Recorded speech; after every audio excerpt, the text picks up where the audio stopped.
former Virginia Cavalier, former Giant, former NFL, and soon-to-be Hall of Famer, sure. I mean, come on, 10,000 yards. He is Tiki Barber. Tiki, how are you, man? I'm good, Mac. How you doing, buddy? I'm fine. Are you coaching or watching? I am just watching. It's a beautiful day up here in New York. Really, the first sunny day that we've had in a long time.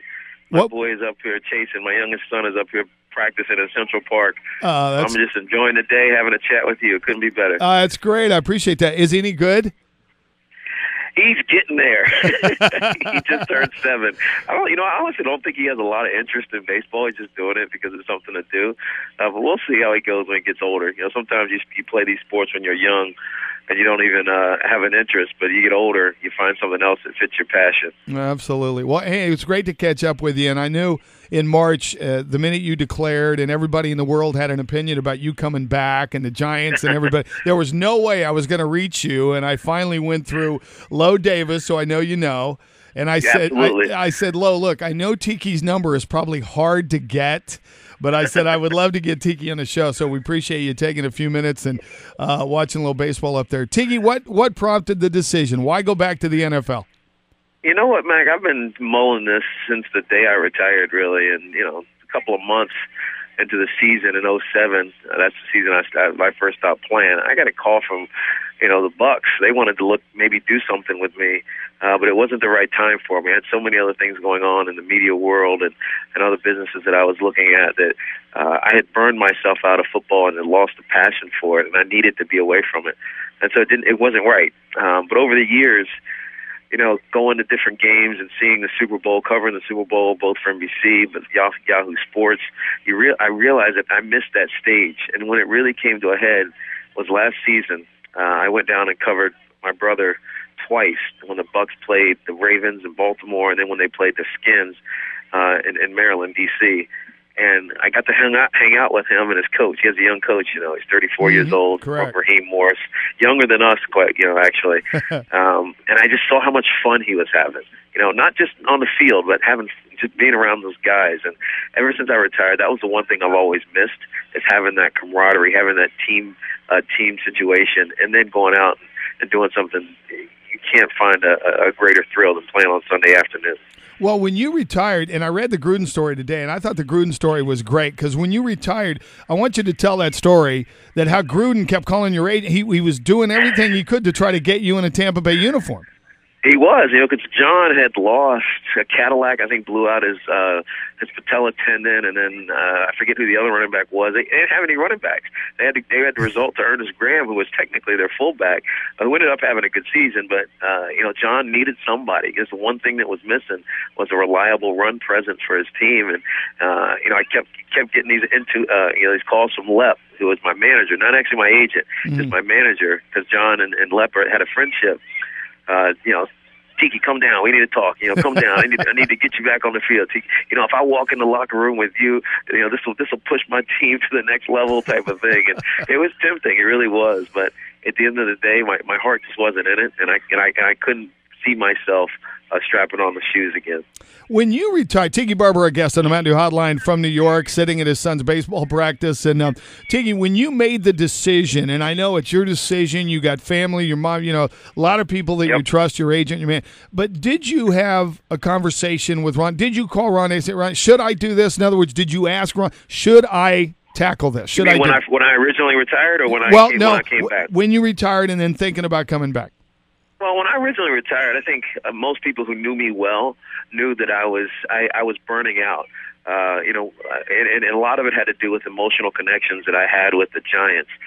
First of all, being Wellington Mara and Bob Tisch, both of our owners who passed away on the same year in 2005, and that was my best season. Our coach Coughlin, was constantly saying, this is the year of record for the deaths of both of our owners. And I really took that to heart. I had an 1,800-yard season, 500 yards receiving, and the second best at the time. Now Chris Johnson jumped over me.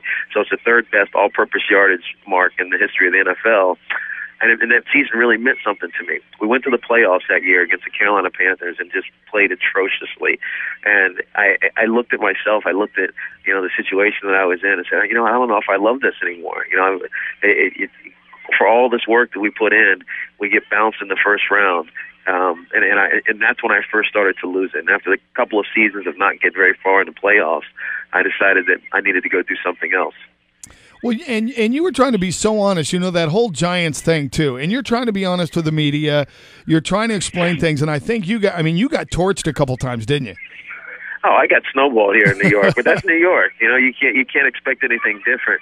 I always look at it this way, Mac. I played this game for a long, long, long time. So things that I say carry weight because it has credibility behind it. Every person in the media in New York probably has said the exact same thing that I've said, but because when I say it means something, I all of a sudden become a traitor. When all I was trying to do was to jump into my career and not be a homer. Not be someone who's just going to root for the Giants because I played for the Giants. I had a job to do, which was analyze what was going on with that team, my experiences with Coach Coughlin and Eli and everything else, and it really snowballed because they go and win the Super Bowl.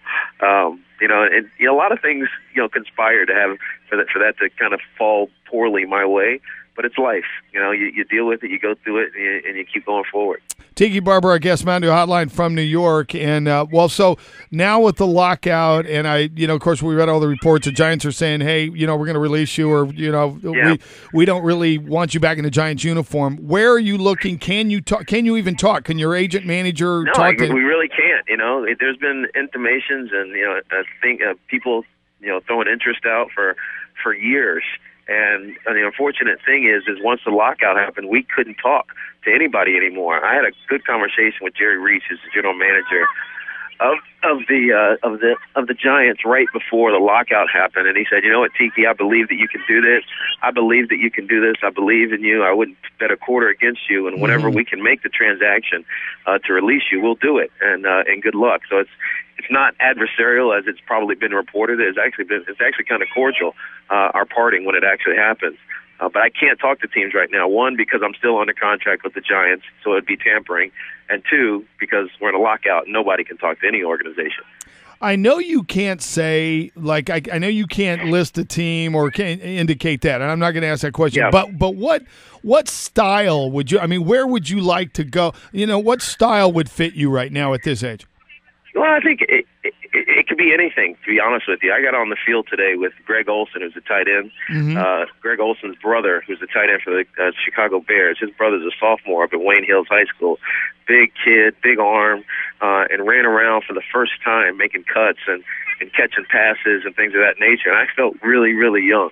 I think the 4 years off and staying in great shape is benefiting me. And in a lot of ways, I feel like I can fit into a role that I played earlier in my career, which was a quasi third down back, but also a multi-purpose guy who can be used in a lot of different sets. I still feel like I can run between the tackles. I still feel like I can get to the edges. I still have the speed that I feel like I had 4 years ago. And it's just a matter of now getting into a camp, learning an offense, and seeing where I can fit. How is Tiki Barber doing with everything off the field? Have things calmed down a little bit for you? Things have calmed down a lot. I was very fortunate to have a lot of good friends, who stayed close to me and supported me and lifted me through it. But with anything that happens like this, when you get the level of negativity that came my way, there's a lot of people that run away. You don't hear from them again. Yep. And honestly, that's a good thing because you get a chance to know who's real and right for you as a person. Fortunately, Tracy, who's my girlfriend, was a rock for me. There was some times where it was so crushing. As my manager Mark likes to say, get your nuts kicked in as bad as I did. Sometimes I didn't want to leave the house. And, she gets me getting up and being motivated and fortunately now I feel like I have a purpose again and I have a goal that I'm reaching for and striving to. That's great stuff. Tiki Barber, I guess, Mountain Dew Hotline. Couple more minutes, I'll let you go. Tiki, sounds like you might be chasing a few foul balls over there. So, exactly. I know you did a couple of books. You did the one, My Life and the Game Beyond, and then you did the workout book also. But I also read today that you are working out like a fiend, and that you are how many hours? I'll tell you what, Mac. Last week, I think I can say I officially became stronger than I was in 06. Seriously. 06 off season.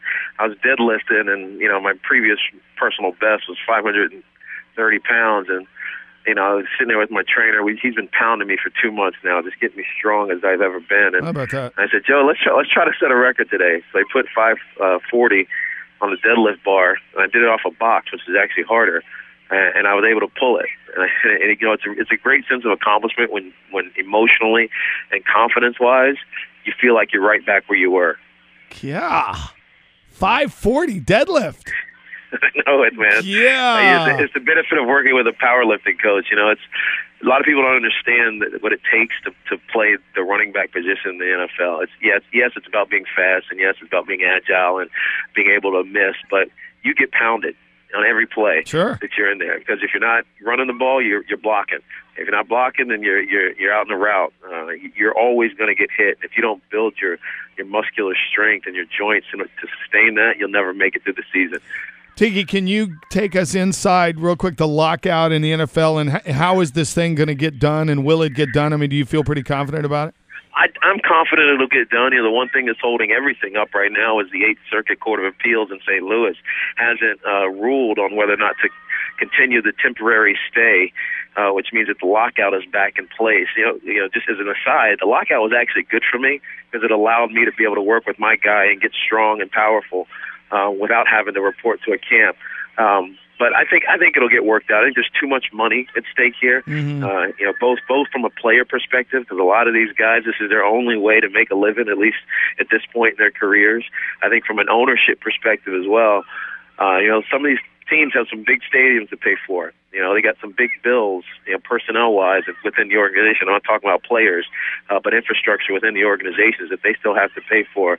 And if you're not a Jerry Jones or a Daniel Snyder that has a massive business outside of football, how are you paying those bills? Right. So I think there's pressure on both sides to get this done. It's just a matter of getting some direction from the court system, which is unfortunate, but hopefully it happens soon. Yeah, no kidding. A lot of people. Well, Tiki, great to get caught up. And by the way, if something really crazy happens and you become a Raider, I want you to make me a promise you'll send me a jersey. I definitely will. That's where all the old guys go, right? That's right. That's right. I could see you as a Raider. So, Tiki, all the best. I'm glad things have calmed down. And as I said, the minute you announced you were coming back, I said, that's somebody I want to get. And I wanted things to kind of march to go by and for us to start the contact. But all the best. Have fun with Little League. And we will talk to you very, very soon. Good luck. Well, certainly, Mac. Be good, bud. All right. Tiki Barber on the Mountain Dew Hotline from New York.